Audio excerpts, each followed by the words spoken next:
భారత రైల్వే చరిత్రలో కీలక అడుగు. హైడ్రోజన్తో నడిచే భారతదేశ తొలి రైలు సిద్ధం.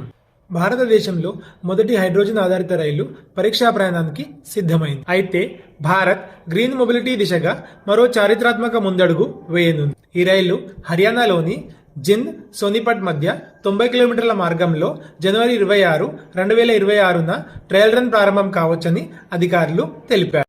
ఈ సేవను ఈ నెలలోనే ప్రధాని నరేంద్ర మోడీ ప్రారంభించే అవకాశం ఉంది.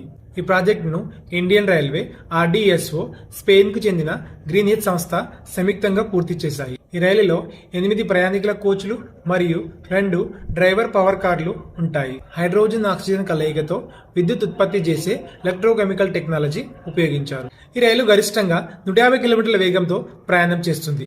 ప్రస్తుతం 2 గంటలు పట్టే జింద్ సోనిపట్ ప్రయాణం ఇకపై దాదాపుగా 1 గంటలోనే పూర్తయ్యే అవకాశం ఉంది.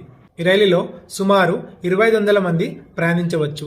టికెట్ ధరలు రూ. 5 నుంచి రూ.